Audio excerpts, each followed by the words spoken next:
What became clear in the days following the January 7th to 8th consistory was not what had been debated, but what had not. The liturgy, particularly the Mass in the Roman Rite, never emerged as a central issue. This was not because time ran out, nor because attention drifted elsewhere. It was absent because it was set aside. That absence, far from accidental, revealed something more deliberate and more settled than any open disagreement could have done. This conclusion did not arise from rumor or speculation, but from the public words of two cardinals who spoke within days of each other and, despite different styles, traced the same line. Each, in his own way, treated the liturgical question as marginal, resolved, or no longer worth sustained attention. What might once have been a matter of intense concern appeared instead as a closed chapter. The first statement came on January 13, when Cardinal Cherney gave an interview to the Pillar on Substack. Speaking calmly and without drama, he noted that during the consistory he had not heard any cardinal express regret that the liturgy had not been discussed. No one, he said, had complained or even remarked on its absence. The comment was delivered almost casually, as if the omission were a minor detail rather than a signal. That tone mattered as much as the content. The lack of discussion was not framed as a problem to be explained, but as a neutral fact, something not even requiring justification. If you haven't subscribed, click on the subscribe button so you don't miss out on future videos like this, because what you're about to hear is not just news. It's a wake-up call for every heart that still believes truth should burn brighter than silence. Now grab your rosary, quiet your spirit, and let your heart listen, not just with ears, but with faith. In a period when the Roman Rite continues to be subject to restrictions, debate, and real tension in the lives of clergy and faithful, this neutrality carried weight. The silence was not treated as a gap to be filled, but as a sign that nothing essential was missing. In this way, the absence of the topic was quietly normalized. The liturgy was not ignored out of forgetfulness, but because it no longer demanded attention from those gathered. When Cardinal Cherney was asked what Pope Leo XIV might intend to do about the Mass, his response avoided any concrete position. The matter, he said, lay beyond his level of decision. No possible directions were outlined. No expectations were voiced. Instead, he invoked a general desire for peace in the Church. It was the kind of statement that sounds reassuring while remaining undefined. Every pope, after all, would wish for peace. Yet the phrase did not clarify what peace would mean in practice, or whose concerns it would address. Once again, the liturgical question dissolved into abstraction. Overall, Cherney described the consistory as a healthy exercise. The cardinals, he said, went immediately to work, dedicating the entire afternoon to discussion. All the sessions were positive. There was no friction, no unresolved tension, no sense of difficulty. Even when the subject of collegiality under Pope Francis was raised, Cherney dismissed the idea that anything had been lacking. On the contrary, he argued that the very fact of the consistory demonstrated collegiality. Without Francis, he suggested, such a meeting would not even have been possible. Collegiality, in this account, was not a problem to be examined but a given, already present and functioning. The same approach characterized Cherney's comments on synodality. He offered no precise definition and did not clarify its doctrinal or operational content. Instead, he described it as something that could not be fully grasped from the outside. If you see it, you do not understand it, he said. You have to live it. Synodality was thus presented as an experience rather than a principle, something felt rather than something clearly articulated. According to Cherney, the more synodal the Church becomes, the more it will evangelize. The language remained open, fluid, and deliberately undefined. A few days later, on January 16, a second intervention sharpened the picture. Cardinal Jaime Spangler, Archbishop of Porto Alegre and President of the Episcopal Conferences of Brazil and Latin America, gave an interview to Vida Nova Digital.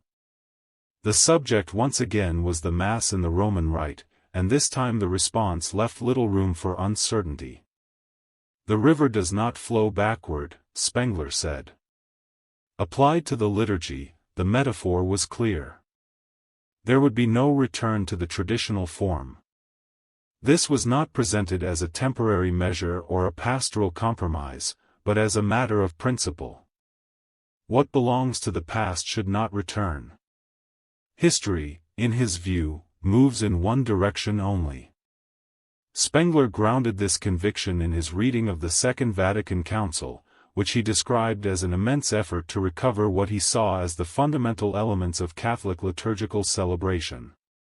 Proposals that looked to tradition were characterized as nostalgic and dismissed as unhelpful for promoting what the Council had identified as essential. The traditional liturgy was not rejected on doctrinal grounds, nor was its ritual structure directly criticized. Instead, it was sidelined through a psychological label. Those who supported it were said to be driven by nostalgia. This shift mattered. By framing the issue in terms of emotional attachment rather than truth or legitimacy, the debate was moved away from substance. The question was no longer whether a liturgical form was valid, fruitful, or rooted in the Church's tradition. It became a question of intention and interior disposition. Advocates of tradition were portrayed not as people making an argument, but as people clinging to the past. This rhetorical move avoided direct confrontation. It allowed the issue to be neutralized without ever being addressed head-on. Spangler's remarks did not appear in isolation. They aligned closely with positions already associated with Cardinal Arthur Roche, whose interventions on the liturgy had drawn attention in the past. The convergence of these voices suggested more than coincidence. It pointed to a consolidated approach that extended across different levels of the hierarchy. The consistency was not only in conclusions, but in tone and framing. Spangler's understanding of the liturgy also echoed Cherney's. He described it not simply as a form of religious practice, but as a vigorous expression of lived faith, personal and communal, an encounter with Jesus Christ. The emphasis fell on experience rather than form, on subjective encounter rather than objective rite. In this framework, liturgical specificity tended to dissolve into a broader category of spiritual life. The particular shape of the rite mattered less than the experience it was said to generate. Taken together, these statements formed a coherent picture. On one side, the traditional liturgy was not discussed because it was not seen as a real issue requiring attention. On the other, when it was mentioned, it was associated with backwardness, nostalgia, and immobility. Whether through silence or through framing, the effect was the same. The topic was neutralized. Not condemned outright, but rendered marginal. Perhaps the most telling element was precisely this absence of direct engagement. The liturgical question was not addressed head-on because, for a significant part of the Church's leadership, it had already been settled. Not settled through consensus or resolution, but through an implicit decision about priorities. It was no longer urgent. It did not deserve space in collegial debate. Silence, in this sense, functioned as a form of governance. Within this context, repeated calls for peace in the Church took on an ambiguous meaning. The peace being sought did not seem to come from clarifying tensions or working through disagreements. Instead, it came from removing those tensions from view. The goal was not to integrate different liturgical sensibilities, but to move beyond them by pushing them to the margins. Synodality, understood primarily as experience, became the space where dissent could be absorbed without being named. What emerged was not open conflict, but a quiet fracture. It was undeclared, but visible in what was chosen for discussion and what was left out, in the language used and the priorities set. The traditional liturgy continued to exist in the lives of many faithful, but it was increasingly absent from decision-making processes. Not because it had been disproven or formally rejected, but because it was no longer considered worth discussing. In this way, omission achieved what condemnation might not. By treating the issue as settled, outdated, or irrelevant, it was effectively removed from the center of ecclesial life. The silence surrounding it did not signal peace born of reconciliation, but a resolution imposed through neglect. The result was a church that spoke of harmony while quietly redefining whose voices mattered, and which questions were allowed to remain alive. If this message touched your heart, like this video and share your thoughts in the comment Amen and stay with us. More Eucharistic stories, deeper reflections, and holy insights are on the way. May Christ in the Eucharist be your light, your rest, your truth. Amen.